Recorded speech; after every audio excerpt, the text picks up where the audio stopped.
आज ध्यान निमंते शास्त्र जो अंशटी मन्वित करूँ आपण मन पाइबे जोहन तार 6 अध्याय 18 पदरु 20 पद।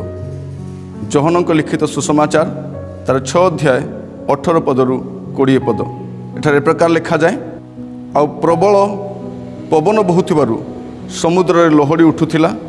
इतिमध्यरे सेमाने प्राय 1.5 वा 2 कोस बाही जाई यीशु को समुद्र उपरे चाली नौका निकट को आसुथिबा देखि भीत हेले, किंतु से समान को कहिले ए तो मु भय कर नाही।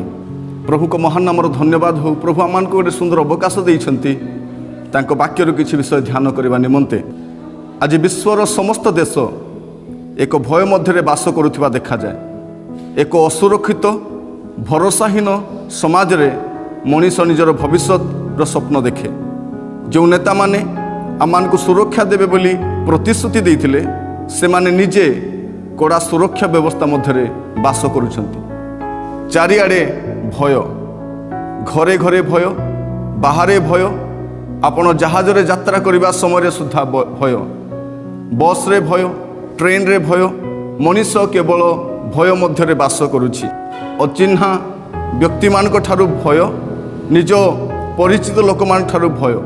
मनीष डरी डरी बंचुछि, मरी मरी बंचुछि। आज भय संपर्क में ईश्वरंकर सत्य वाक्य बाइबल रु एक प्रसंग मु आपण मान सम्मुख में उपस्थापन करने चाहे। प्रसंगर नाम रखिछि भय कर नाही। प्रभु यीशु ख्रीष्ट भय संपर्क में आमको कौन कहती, क्यों क्यों परिस्थिति रे आमे भय करिबा नाही, से संपर्क में आपण मान को प्रभु का वाक्य बाइबल रु केतोटी कथा कहबा निमंते चाहे। एठारे प्रभु यीशु कहउचंती ए तो मु भय कर नाही। या पूर्वर हुए तो आपण को अन्य माने कहिसंती भय कर नाही, भय कर नाही, भय कर नाही। हुए तो सेमान आज नाहांती आपण मान को सम्मुख रे सेमान को उपस्थिति आपण सर्वदा पाइबे नाही। किंतु एठारे प्रभु यीशु कहउचंती ए तो मु भय कर नाही। ईश्वर का वाक्य बाइबल रु मु केतोटी विषय आपण मान को सम्मुख रे रखिबा निमंते चाहे। आपण माने क्यों क्यों परिस्थिति रे भय करिबे नाही। प्रथम राजावली तार 17 अध्याय 13 पद एवं 14 पद। एठा लिखा जाए सेतरे इलियो ताहाको कहिले भय न करो, जहा कहिलो ताहा जाई करो, मात्र तहिरु प्रथमे मो पाई गोटे सान पिठा मो कतिके आण, तहि उतारे तुम्भ पाई और तुम्भ पुत्र पाई करो। कारण सदाप्रभु इस्राएल परमेश्वर यही कथा कहती, जे पर्यंत सदाप्रभु भूमि रे वृष्टि न बर्षाती से दिन पर्यंत मैदा कलश शून्य हब नाही, कि पात्र रे तैल अभाव हब नाही। एठार आमे देखू जे देश रे दुर्भिक्ष पड़ी, से समय रे प्रभु को दास एलियो ताहांको गोटे कथा कहउचंती भय कर नाही। सदाप्रभु यही कथा कहती, तुम्हे भय कर नाही। अनेक समय रे आमान जीवन रे अभाव आसे, बृहत समस्या मान देखा जाए, सही समय रे आमे भयभीत होता। मोर प्रिय माने मु आपण मान को कहिबा पई चाहे, आपण जीवन रे कोन ए प्रकार किछि भय अछि। एही अंश रे गोटे विषय आमे देखुछु जे प्रथमे प्रभुंक निमंते अंश बाहर करिवे एवं प्रभुंकर दास मानकर जत्न नेबे। साधारणतः आमान जीवन रे तळे कार्य बढ़ी जाए, कार्य व्यस्तता मध्यरे आमे प्रार्थना करने को भूली जाऊ। आ द्वितीय विषय जिते आमाने अभाव मध्य बास करूँ, से समय रे आमाने दान देवा निमंते भूली बसु। मु आपण मान को अनुरोध करने चाहे, जिते आपण मान जीवन रे कार्य व्यस्तता बढ़ी जाउछि, सही समय रे आपण अधिक समय प्रार्थना करंतु। अभाव जदि रही सही समय रे अधिक दान करंतु। एठारे एही विधवांकर अभाव हेला नाही। प्रभुंकर निरूपित समय पर्यंत वृष्टि नहिबा पर्यंत तांकर खाद्यर अभाव हैला नहीं। हुए तो आज आपणक जीवन रे मध्य अभाव रही। मु आपन को कहिबा पई चाहे, प्रभु यीशु आपन को कहती भय कर नाही। आ द्वितीय विषय से आपन को कहिबा पई चाहती, क्यों विषय रे आपन भय करिवे नाही। आदि पुस्तक तार 26 अध्याय 24 पद। एठारे प्रकार लिखा जाए, से रात्र रे सदाप्रभु तांको दर्शन दे कहिले, आम्भे तुम पिता अब्राहम रो परमेश्वर अटु, भय कर नाही, कारण आम्भे अपना दास अब्राहम लगी तुमर सहाय अटु। और तुमको आशीर्वाद करी तुम वंश वृद्धि करवा। अधिकांश समय आमने आपण भविष्य निमंते बहुत व्यतिव्यस्त होता आम चिंतित होता जे आगामी समय मोर जीवन कि प्रकार कटेबी।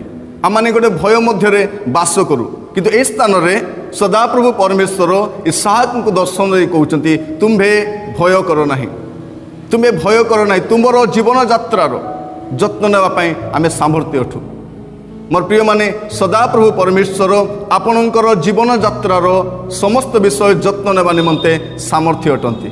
से स्थान में कहते जदि आपणकर जीवन में आपण कौन विषय निमंते आपणकर भविष्य जीवन निमंते आपणकर जीवन यात्रा किपरि कटेबे से निमंते जदि व्यतिव्यस्त होउचंती प्रभु यीशु आपन को कहते भय कर ना। पुणी एठारे पितामाता मानक मध्य मु कहिबा पई चाहे जदि आपण माने सदाप्रभुंकर बाध्य हेबे सदाप्रभुंकर अनुगमन करिवे आपणक पिला माने मध्य प्रभुंक ठारू आशीर्वाद प्राप्त हेबे। दिन आसीबो आपण माने चली जिवे अब्राहम को परि आपण भी चली जिवे किंतु आपणकर पिला मानकर जदि प्रभु सहवर्ती हुंतु आपण चाहूचंती ताले आपण मानकु प्रभुंकर अनुगामी हेबाकु पड़िबो। एठार आमे देखुछु जे सदाप्रभु परमेश्वर इसहाक को दर्शन दे कहउचंती तुम्भे भय कर नाही, तुम्भ पिता अब्राहम को लगी आमे तुमको आशीर्वाद करिबा, आमे तुमर सहाय हेबा, आमे तुमर वंश वृद्धि करिबा। जदि आपणकर जीवन यात्रा रे आपण भयभीत अटंती आज मु कहिबा पई चाहे प्रभुक वाक्यरू आपण भय करंतु नाही।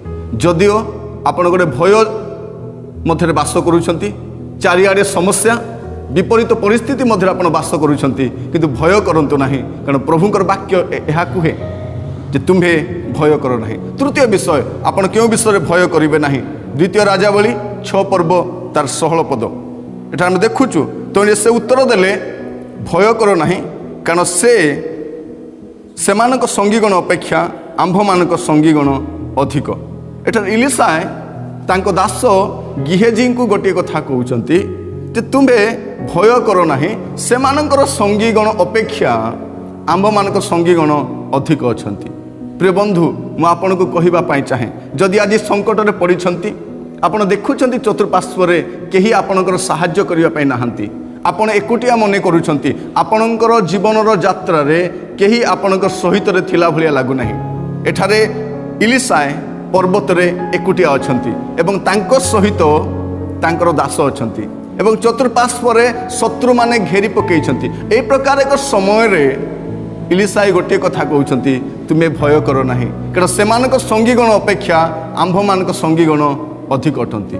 मो प्रिय माने हुए तो आपणकर सहित रे अन्य केही नाहंती आमाने समस्या खराब हेबा समय विपरीत परिस्थिति मध्य आमे चारिआडे अनाऊ जे आमर प्रिय माने कहांती आमर आत्मीय माने कहांती जो मानक मु बहुत प्रेम करे जो मानक साहाय्य मु आकांक्षा करे से माने कहांती से पर एक समय मु कहिबा पई चाहे हुए तो आपणक सहित रे आपणक साहाय्य करबा निमंते केही नाहंती आपणक साहाय्य करबा निमंते केही नाहंती कि ईश्वरक वाक्य कहे तुमे भय कर नाही। हुए तो आज आपण मध्य संकट रे पड़िछंती कोनोसी गोटे विपरीत परिस्थिति मध्य पड़िछंती आ चतुर्पार्श्वर अनाइबा समय आपणकर आखि अंधकार देखा जाउछि चतुर्पार्श्वर साहाय्यर कोनोसी संभावना नाही। एपरि एक समय रे मु आपण मानकु कहिबा पई चाहे जे प्रभु यीशु कहंती भय कर नाही। चतुर्थ विषय आपण क्यों विषय रे भय करिवे नाही जिसाई तार 41 पर्व 10 पद लिखा जाए तुम्भे भय कर नाही कारण आंभे तुमर संगरे अछु निराश हुओ नाही कारण आंभे तुमर परमेश्वर आंभे तुमको सबल करिबा हाँ आंभे तुमको साहाय्य करिबा हाँ आंभे अपना धर्म रूप दक्षिण हस्त तुमको धरी रखिबा। आपणक दुर्बल समय रे प्रभु आपन को कहिबा पई चाहंती भय कर नाही। एठार प्रभु आपन कहिबा पई चाहंती जदि आपन जो दुर्बल मने करूछंती आपन कोनोसी परिस्थितिर शिकार हिचंती आपन भाबुछंती जे मते साहाय्य करिया पई केही नाहंती प्रभु एठार आपन को कहिबा पई चाहंती जे तुम्हे भय कर नाही। जदि आपन दुर्बल होइछंती निराश होई पड़िछंती परिस्थिति खराब होइछि आपन जो दुर्बल मने करूछंती साहाय्य करिया पई केही नाहंती प्रभु आपन को कहिबा पई चाहंती भय कर नाही। पंचम विषय में कहिबा पई चाहे क्यों विषय आपन भय करिवे नाही दानिएल तार 10 पर्व 12 पद एठा लिखा जाए से मते कहिले हे दानिएल तुमे भय कर नाही हुए तो आपणकर प्रार्थनार उत्तर आसु नाही। प्रिय बंधु मु आपन को कहिबा पई चाहे जदि आपणक प्रार्थनार उत्तर आसु नाही प्रभु आपन को कहिबा पई चाहंती भय कर नाही भय कर ना हुए तो आपणकर प्रार्थनार उत्तर आसबार विलंब होउछि किंतु प्रभु आपणक प्रार्थनार उत्तर दियंती।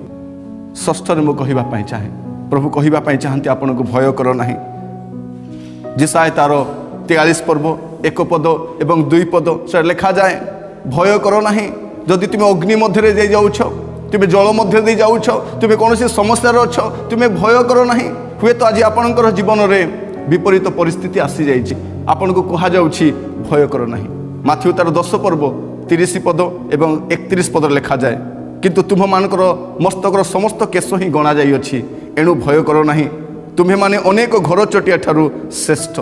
मो प्रिय माने प्रभुंकर अज्ञात रे आपणक जीवन में किसी घटे ना तेणु आप भय करूँ ना चिंतित हूँ ना व्यतिव्यस्त हूँ ना कारण जे सामर्थी से आपन को यही कथा कहती से कहती तुम्ह मानक समस्त चिंतार भार ताहांक ऊपर पकाओ कारण से तुम्ह मानक निमंते चिंता करती। कई जने प्रभुंकर भक्त दास कहते बाइबल रे 366 थर लिखा जाइए भय कर ना जदि ताहा सत्य हुए ताले प्रभु जीशु ख्रीष्ट प्रतिदिन आपन को कहवाई चाहती भय कर ना। जदि आप निर्यातना मध्य दे जाउछंती समस्या मध्य दे जाउछंती अभाव मध्य दे जाउछंती कष्ट मध्य दे जाउछंती प्रभु आपन को कहती भय कर ना। मैं आपन को कहवाई चाहे आज आपनकर जीवन यात्रा रे आपण हुए तो रोग रे पड़िछंती अभाव रे पड़िछंती समस्या रे पड़िछंती ताड़ना रे पड़िछंती देखंतु यीशु आपनक सहित अछंती ना नहीं जे कहउछंती भय कर नाही से कोन आपनक सहित अछंती। से दिन यीशु शिष्य मान सहित जगदेले आ से गोटे कथा कहउछंती ए तो मु भय कर नाही। प्रभु यीशु ख्रीष्ट आपन को मध्य ए कथा कहबा पाई चाहंती आपण भय करंतु नाही आपण भय करंतु नाही जे कोनोसी परिस्थिति रे अछंत ना काहेकि मु आपन को ईश्वर को वाक्य रु एही निश्चितता देबा पाई चाहे कारण ईश्वर को वाक्य आपन को आज कहबा पाई चाहे भय कर नाही कोनोसी परिस्थिति रे भय कर नाही। जदि आपन गोटे भयमुक्त जीवन काटिया पाई चाहंती अभाव मध्य कष्ट मध्य समस्या निंदा ताड़ना मध्य आज यीशु को आड़क अनातु जे आपन को कहउछंती भय कर नाही से आपन सहित रहिबे से प्रतिज्ञा करिसंती से आपन को केबे ही परित्याग करिवे नाही। तेणु मोर प्रिय माने मु आपण मान ईश्वर वाक्य यह कहवा निमंते चाहे भय कर नाही।